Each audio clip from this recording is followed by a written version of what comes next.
tous les jours de Manche. Arnaud de Manche est rentré dans ce studio. Bonjour Arnaud. Bonjour Christophe, c'est gentil de rester alors que vous ne me connaissez pas et vous ne saviez pas que vous deviez rester, mais c'est gentil quand même. Christophe Béchu qui est venu prendre un peu ses marques, repérer la maison RMC, parce qu'on a une ancienne ministre de l'écologie qui travaille un peu ici maintenant, Roselyne Bachelot, qui est régulièrement sur BFM. On a un autre de vos anciens collègues qui est dans les grandes gueules, Jean-Baptiste Djebari. Vous allez finir dans l'after-foot, je pense, à analyser le jeu du SCO d'Angers. Alors oui, ce matin, Paris est sous la neige. Un épais manteau blanc d'environ 2 mètres recouvre la capitale. On voit à peine dépasser la tour Eiffel. Les gens vont travailler en ski. Les touristes japonais font des batailles de boules de neige sous l'Arc de Triomphe. Ouais, je le survends un peu, mais bon, on nous avait promis 5 cm. On a eu 5 flocons. Faut faire rêver.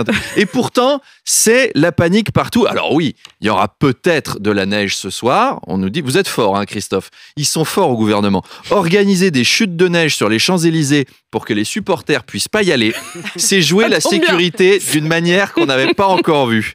La neige paralyse les transports publics ce matin, mais profitez-en. Allez, la neige et les services publics, au train où vont les choses, c'est pas sûr qu'on en ait encore dans 10 ans. Alors, Christophe, vous le savez, les Français s'interrogent car la panique gagne très vite l'État. Dès qu'il tombe un peu de neige, BFM a même interrogé sur le sujet une de vos anciennes collègues, ministre de l'écologie. Pourquoi dès qu'il y a 2 cm de neige quelque part en France, ça marche pas? Oui, c'est souvent comme ça, quand il manque 2 cm, ça marche pas. Oh, Roselyne. Voilà, c'est l'effet Bachelot. Enfin, reconnaissez que la question est pas bête, On s'est tous retrouvés dans un train à entendre...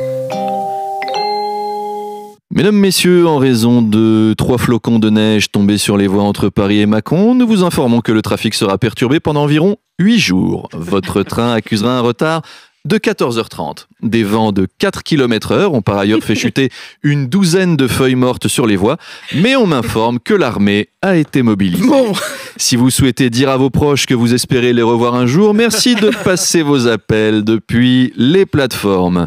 Chérie, si tu es encore en voiture 4, sache que je ne t'abandonnerai pas. On affrontera ensemble cette terrible tempête de 0,2 mm de neige. Oh mon Dieu, il y a un nouveau flocon. Dis aux enfants que je les aime. Papa vous aime, les enfants.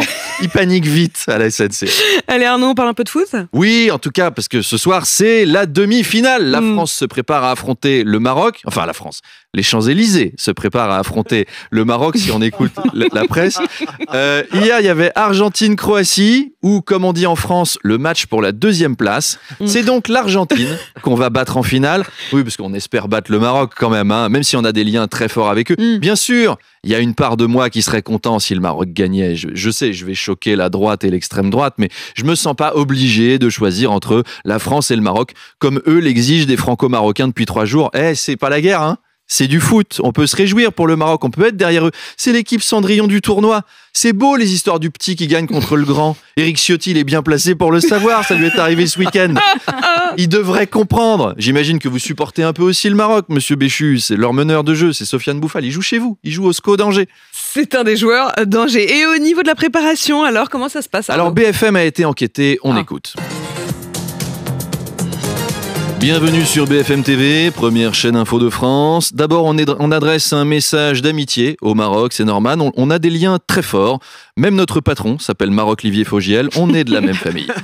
Agathe Lambray, vous êtes sur le terrain. Comment ça se prépare pour ce match ? Oui, Maxime, effectivement. On a bien voulu m'accorder un entretien, l'occasion de poser une question à Didier, qui est à côté de moi. Didier, quelle est la meilleure stratégie selon vous ? Comment s'organise la défense ? Oui, bonjour, je m'appelle Didier, je suis chocolatier sur les Champs-Élysées. Et effectivement, pour la défense de ma vitrine, j'ai opté pour un placardage avec du bois de 14 mm. On s'organise en 4-4-2. 4 barrières, 4 planches, 2 vigiles. Et alors, pour le résultat, on ne sait pas encore si les magasins vont cramer ou s'ils vont être saccagés, on va voir. Si vous voulez vous faire un peu de fric autour de cette table, achetez des actions Carglass, je vous donne le truc. Garez votre voiture dans un coin chaud. Si elle est déjà un peu abîmée, c'est le moment de tondre votre assurance. On va être au téléphone avec Olivier de Carglass qui va dire « Salut, c'est Olivier de Carglass. L'impact est-il plus petit qu'une pièce de 2 €? » Voilà, même la bagnole, elle est plus petite qu'une pièce de 2 € avec ce qu'ils en ont fait. Alors, tant qu'on parle du match, je vous donne les cotes pour ce soir. Si vous êtes parieur sur Winamax, Cote à 6 contre 1 sur la vitrine du Sephora, qui joue contre les casseurs. La vitrine du Léon de Bruxelles est cotée à 5 contre 1. Le drugstore Publicis, 4 contre 1. Et le gros pari, évidemment, c'est le Fouquet's, 10 contre 1. Faites vos jeux. Allez, il n'y a plus que 11h30 à patienter avant le match. C'est bien. C'est le temps qu'il va nous falloir pour rentrer chez nous à cause de la neige. Allez les Bleus, allez le Maroc, allez tout le monde. Merci Christophe et à demain.